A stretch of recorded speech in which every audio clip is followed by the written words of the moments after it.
Em vídeo divulgado pelas redes sociais, o deputado tenente-coronel Zucco analisou a atual situação do pedido de impeachment do ministro Alexandre de Moraes do Supremo Tribunal Federal, apresentado ao presidente do Senado, Rodrigo Pacheco, com as assinaturas de mais de 150 deputados e mais de 1,5 milhão de cidadãos, além do apoio de mais de 35 senadores até o momento. O deputado apontou que há um elemento positivo no fato de Pacheco ter se dignado a receber o pedido em mãos e ponderou que a fala do presidente do Senado levantou desconfiança em relação ao resultado. Zucco enfatizou: não há motivo nenhum para que ele não acolha o pedido de impeachment e siga os trâmites normais, seja numa comissão especial ou até mesmo encaminhar diretamente ao plenário. Cabe aos 81 senadores, representantes dos 27 estados da federação, fazerem essa análise jurídica e política, principalmente. Zucco explicou a necessidade premente do impeachment de Moraes. O ministro Alexandre de Moraes ultrapassou toda e qualquer questão envolvendo a parte legal para com os conservadores. São blogs de conservadores, imprensa que não puxa o saco do judiciário, do STF também é perseguida. Deputados são perseguidos. Os próprios senadores. Tem um senador hoje que vai dormir no plenário, que é o senador Marcos Duval. Independente de possíveis erros ou acertos, é um senador da República que tomou uma multa de 50 milhões de reais. Quais são os itens constitucionais para levar esses valores, inclusive? Então, a gente espera que o Rodrigo Pacheco exerça o seu papel de presidente do Congresso Nacional e entenda que são 153 deputados federais e temos aí já um bom número de senadores que já estariam dispostos a votar favoravelmente ao impeachment. Questionado sobre como será feita a pressão para que Pacheco cumpra o seu papel, Zucco explicou: a primeira iniciativa é que a gente tenha uma obstrução muito forte para que realmente tenhamos uma resposta o mais rápido possível. O deputado admitiu que o parlamento está funcionando de forma lenta, com votações virtuais sob a alegação de período eleitoral, e disse: isso é ruim para quem quer fazer uma oposição séria, mas enfim, vamos para a reunião agora e a gente espera que realmente as estratégias sejam para acordar o Senado e acordar a Câmara dos Deputados Federais. Apesar de alguns senadores agirem no limite de seus poderes para frear os atos autoritários de ministros das Cortes Superiores, a Casa Legislativa como um todo permanece cega, surda e muda, indiferente aos ataques à democracia, graças ao seu presidente Rodrigo Pacheco, que engaveta todos os pedidos de impeachment de ministros de Cortes Superiores que chegam às suas mãos. Os senadores há muito tempo têm conhecimento dos inquéritos secretos conduzidos pelo ministro Alexandre de Moraes, utilizando delegados da Polícia Federal escolhidos a dedo para promover uma imensa operação de fishing expedition contra seus adversários políticos. O desrespeito ao devido processo legal e a violação ao sistema acusatório são marcas dos inquéritos políticos conduzidos pelo ministro e já foram denunciados pela ex-procuradora-geral da República, Raquel Dodge, que promoveu o arquivamento do inquérito das fake news, e também por inúmeros juristas, inclusive em livros como Inquérito do Fim do Mundo, Sereis como Deuses e Suprema Desordem, Juristocracia e Estado de Exceção no Brasil. O ministro Alexandre de Moraes já foi chamado de xerife pelo então colega Marco Aurélio Mello pelos excessos cometidos em seus inquéritos. Até na imprensa internacional as denúncias vêm se avolumando. O ministro Cássio Nunes Marques consignou em voto as violações de direitos humanos nas prisões em massa ordenadas por Moraes. Apesar das constantes denúncias, o Senado brasileiro segue inerte. Os senadores sabem sobre os jornais que foram estourados e tiveram todos os seus equipamentos apreendidos, como a Folha Política, e sabem sobre os jornalistas perseguidos, presos e exilados. Os senadores não apenas foram informados sobre a invasão de residências de cidadãos e apreensão de bens, mas também viram sem qualquer reação operações contra seus próprios membros, o senador Harold de Oliveira e o senador Marcos Duval. Os senadores sabem que muitos meios de comunicação vêm sendo censurados há muito tempo. Os senadores souberam sobre a prisão do deputado Daniel Silveira em pleno exercício do mandato por palavras em um vídeo. Os senadores sabem que o ex-deputado voltou a ser preso por supostas violações a medidas cautelares que foram impostas em um processo que tinha sido extinto pela graça presidencial. Os senadores sabem que a graça presidencial constitucional foi cancelada. Os senadores foram informados sobre a perseguição a jornalistas que são censurados, impedidos de exercerem sua profissão e têm bens e redes sociais bloqueados. Os senadores sabem que ativistas passaram um ano em prisão domiciliar, sem sequer denúncia, obrigados a permanecer em Brasília, mesmo morando em outros estados. Os senadores sabem das violações a prerrogativas de advogados. Os senadores sabem sobre a prisão de Roberto Jefferson, presidente de um partido, e sua destituição do cargo a mando de Moraes. Os senadores sabem da censura a parlamentares. Os senadores sabem que jornais, sites e canais conservadores têm sua renda confiscada. Os senadores sabem sobre as prisões em massa, sem individualização de condutas, sobre acusações descabidas. Os senadores sabem sobre as multas estratosféricas e confiscos de propriedade. Os senadores sabem que crianças ficam presas com seus pais, sem meios de sustento, incautelares sem prazo para acabar. Os senadores sabem que Clériston Pereira da Cunha morreu no cárcere, com um pedido de soltura, aguardando que o ministro se dignasse a apreciar. Os senadores sabem que outras pessoas presas injustamente só foram soltas após a morte do preso político no cárcere. Os senadores sabem que pessoas inocentes estão sendo condenadas sem provas.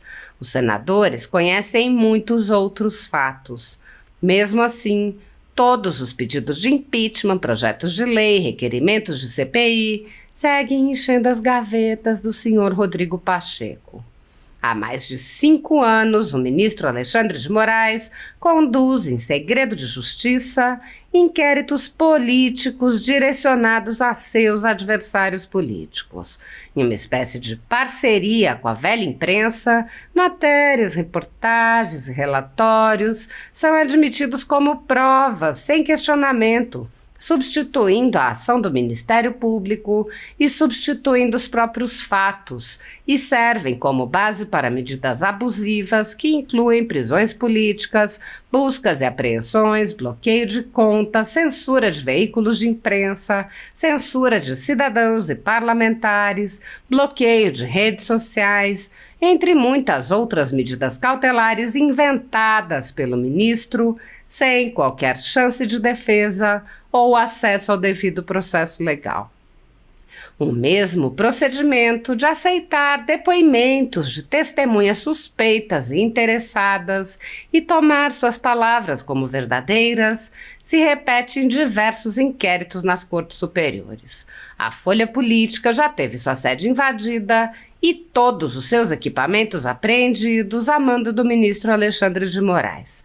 A renda do jornal está sendo confiscada a mando do ministro Luiz Felipe Salomão, ex-corregedor do Tribunal Superior Eleitoral, com o aplauso dos ministros Luiz Roberto Barroso, Alexandre de Moraes e Edson Fachin.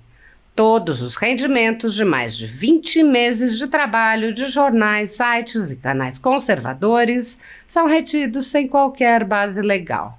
Se você apoia o trabalho da Folha Política e pode ajudar a impedir o fechamento do jornal, doe qualquer valor através do Pix, utilizando o QR Code que está visível na tela ou o código ajude@folhapolitica.org. Se preferir transferência ou depósito, a conta da empresa Raposo Fernandes está disponível na descrição deste vídeo e no comentário fixado no topo. Há mais de 10 anos, a Folha Política vem fazendo a cobertura da política brasileira, quebrando a espiral do silêncio imposta pelo cartel de mídia que quer calar vozes conservadoras. Pix, ajude@folhapolitica.org. Assista. Deputado, protocolado o super pedido de impeachment, quais são os próximos passos agora da oposição para que isso tramite dentro do Senado e também ganhe corpo junto à opinião pública, a pressão junto aos senadores, enfim, são eles que decidem ou não, né, se o impeachment vai adiante? Olha, eu me surpreendi positivamente com o senador Rodrigo Pacheco receber em mãos o pedido de impeachment de dezenas de parlamentares, entre deputados federais e senadores. Logicamente que a sua fala nos deixa um pouco inseguro, porque ele fez alguns comentários no tocante à legitimidade, ao equilíbrio de poder, a uma avaliação jurídica, mas também política, e isso, para mim, realmente, né, levanta um pouco o ar de desconfiança no tocante ao resultado. Mas importante que nós protocolamos efetivamente, com 153 assinaturas, já temos também, né, um levantamento de apoiamento por parte dos senadores, que passa de 30 senadores. Agora, após esse protocolo, a gente acredita que, conforme ele comentou, será feita uma análise por parte do corpo jurídico do Senado e, logicamente, que ele vai levar, né, a mesa do Senado da República, aqueles que compõem a presidência, para uma avaliação política. Mas eu ressalto que não há motivo nenhum para que ele não acolha o pedido de impeachment e siga os trâmites normais, seja numa comissão especial ou até mesmo encaminhar diretamente ao plenário. Cabe aos 81 senadores, representantes dos 27 estados da federação, fazerem essa análise jurídico e política, principalmente. O ministro Alexandre de Moraes, ele ultrapassou toda e qualquer questão envolvendo, né, a parte legal para com os conservadores. Então hoje tu vai ver, são blogs de conservadores, imprensa que de repente não puxa o saco do judiciário, do STF, também é perseguida, deputados são perseguidos, próprio senador, tu vê um senador hoje, é inadmissível sabendo que tem um senador hoje que vai dormir no plenário, na segunda noite, que é o senador Marcos Duval. Independente de possíveis erros ou acertos, é um senador da República que tomou uma multa de 50 milhões de reais. Quais são os itens constitucionais para levar a esses valores, inclusive? Então a gente espera que Rodrigo Pacheco exerça o seu papel de presidente do Congresso Nacional, entenda que são 153 deputados federais, na verdade eram 156, 3 tiveram aí um erro na assinatura, espero que seja só um erro, mas que eles consigam incluir seus nomes, e temos aí já um bom número de senadores, se eu não me engano estava em 32 senadores que já estariam dispostos a votar favoravelmente ao impeachment. No momento que ele coloca o processo de impeachment em andamento, dá tempo de se explorar a matéria, de se analisar, e aí, por que não colocarmos de forma transparente no Senado da República para saber qual é o senador que vai apoiar ou não o processo. Então não cabe agora nós julgarmos se o senador será favorável ou não. Cabe ao senador Rodrigo Pacheco, de forma legítima, aprofundar esse processo. Do ponto de vista estratégico, né, da pressão aqui dentro, o que vocês pretendem fazer, enfim, em relação às votações, por exemplo, né? Vai trancar a pauta? A nossa intenção é que as pautas sejam trancadas, que não haja votação. Logicamente temos uma reunião hoje com a liderança da oposição, da minoria, do PL, para alinhar essas estratégias, mas a primeira iniciativa é que a gente tenha uma obstrução muito forte para que realmente tenhamos aí uma resposta o mais rápido possível. É um período eleitoral, eu te confesso que não sabia que a Câmara estaria tão devagar assim. Tu pode ver que hoje, coincidência ou não, eles abriram mão do voto presencial, né, da presença física. Hoje pode ter uma presença virtual. Isso é ruim para quem quer fazer uma oposição séria. Mas enfim, vamos para a reunião agora e a gente espera que realmente as estratégias sejam para acordar o Senado e acordar a Câmara dos Deputados Federais. Trocando só um pouco de assunto em relação ao ex-ministro agora dos Direitos Humanos que caiu, né, saiu, foi demitido por conta de graves denúncias, né, e parece que essas denúncias já estavam aí circulando há pelo menos 7 meses ou mais. Denúncias graves.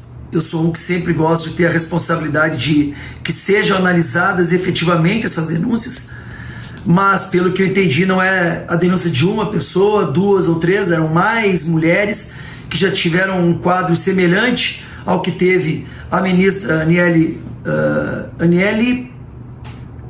Franco, exatamente.